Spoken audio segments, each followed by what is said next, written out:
I was stoned out of my mind on marijuana. And as I usually do, I listened to what I recorded that day. Somehow, it got on backwards. And I sat there transfixed with the earphones on and a big hash joint. That one was a gift of God, or of Jah, actually the God of marijuana, right? So Jah gave me that one, okay? He understands. He's opened himself up to the spirit world. Follow what's going on here, man. The demonic world is moving, whether somebody's taking drugs or not, they're moving people and influencing them through the music, man. Did you ever wonder, we've talked about this before, the Dr. Jekyll and Mr. Hyde effect that you see with people in drugs, and how this no longer seems like them? They just don't seem to be themselves anymore. It's demonic influence, man. In fact, think of PCP, man. Think of PCP. Angel dust or demon dust or cosmos, called by those other spiritual names. People come into emergency rooms, young, frail ladies, man, 16-year-olds and so forth, just throw cops and sheriffs around like they're rag dolls, man. And they can't explain it physically. It's explained spiritually, though, because if you go to Mark chapter 5, verses 1 through 10, you'll see that the demoniac who was possessed by legion, many spirits, they could not hold him bound. He kept breaking his chains.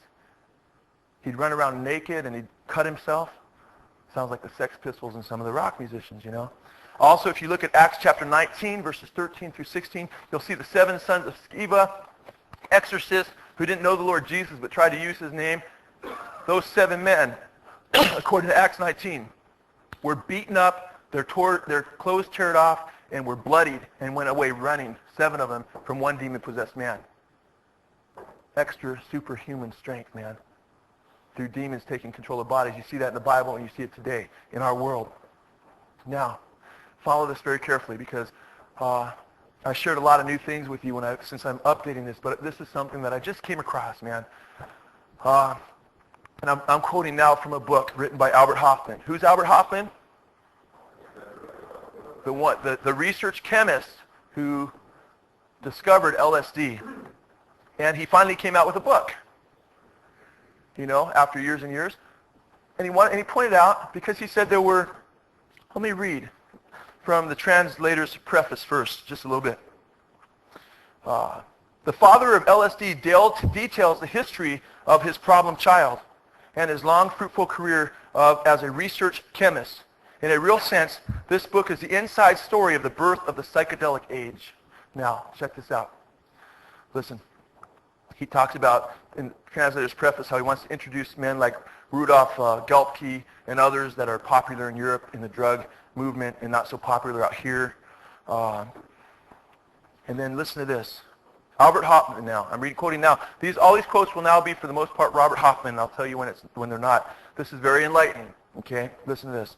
When I came across this, and I actually downloaded this book of like 88 pages, and it's called LSD, The Problem Child, Albert Hoffman. Now listen to this. He says, before he became a research chemist, I was often troubled in those days, wondering if I would ever, as an adult, be able to communicate these experiences, whether I could have the chance to depict my visions in poetry or paintings. But knowing that I was not cut out to be a poet or artist, I assumed that I'd have to keep these experiences to myself, important as they were to me. When he was younger, he had visions, and but he was becoming a chemist. So how could he get these other people, if he wasn't going to be a painter or a poet, to understand the visions he was having? Well, guess what? Satan had a plan, man. Listen to this. He says, I share the belief of many of my contemporaries that the spiritual crisis pervading all spheres of Western industrial society can be remedied only by a change in our world view. We shall have to shift from the materialistic, dualistic belief that people and their environment are separate toward a new consciousness of an all-encompassing reality which embraces and experiences ego, a reality in which people feel their oneness with animate nature of all of creation. Now check this out, man. Look what view he's trying to push. And later on in this book, he comes against the ecclesiastical Christian worldview. Now, listen carefully. He talks about his discovery of LSD. Time and again, I hear or read that LSD was discovered by accident. This is only partly true. LSD came into being within a systematic research program. And the accident, quote, unquote, did not occur until much later. When LSD was already 5 years old, I happened to experience its unforeseeable effects in my own body, or rather, in my own mind. I was blown away when I'm going to read to you what I first read, okay, when I was reading through this. Because the case has pretty much been made. Would you agree? But watch this, man. These are the extra nails in the coffin. He says a little bit later, in 1938, I produced the 25th substance in this series of lysergic acid derivatives, lysergic acid diethylamide, abbreviated LSD-25. Now, he says this. See, what happened is he accidentally, 5 years after he took it, the ergot fungi that he was synthesizing LSD from, he had already gotten other properties out of it that were actually being used as, in medicine, but he went back to this LSD because he thought there might be something to this. Since I found other things in this ergot fungi from rye, there might be some other things in this. And listen to what he says.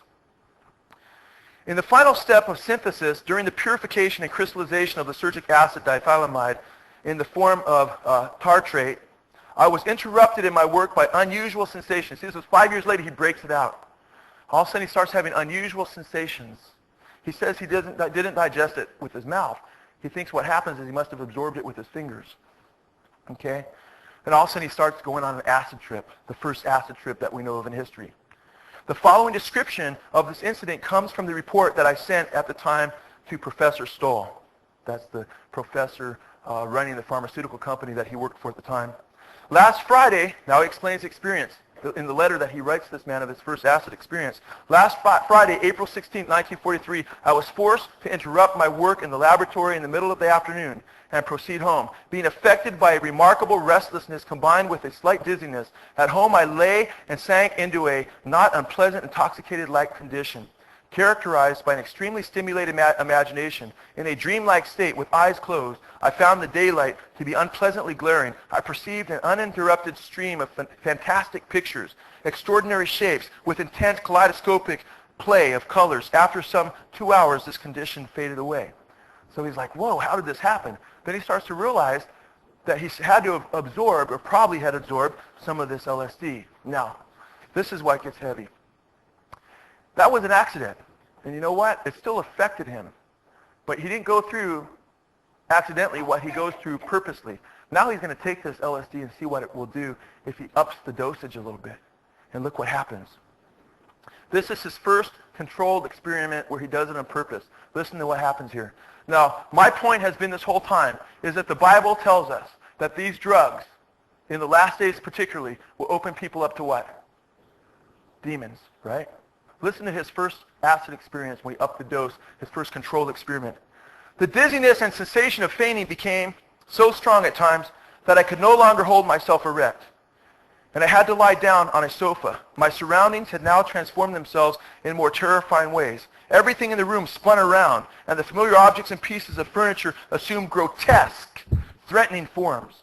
They were in continuous motion, animated as if driven by an inner restlessness. The lady next door, whom I scarcely recognized, brought me milk. In the course of the evening, I drank more than 2 liters. She was no longer Mrs. R., but rather a malevolent, insidious witch with a colored mask. He's starting to get paranoid and go through the experience. Now listen to what happens. See, his consciousness is being moved upon by another consciousness, demonic. Listen to what he says. Even worse than these demonic transformations of the outer world were the alterations that I perceived in myself, in my inner being. Every exertion of my will, every attempt to put an end to the disintegration of the outer world and the dissolution of my ego seemed to be wasted effort. A demon had invaded me, had taken possession of my body, mind, and soul. I jumped up and screamed, trying to free myself from him, but then sank down again and lay helpless on the sofa. The substance with which I had wanted to experiment had vanquished me. It was the demon that scornfully triumphed over my will. I was seized by the dreadful fear of going insane. I was taken to another world, another place, another time. My body seemed to be without sensation, lifeless. Now, what happens is he gets demon-possessed. And a little bit later, just a paragraph or two later, he writes this. Since my self-experience had revealed LSD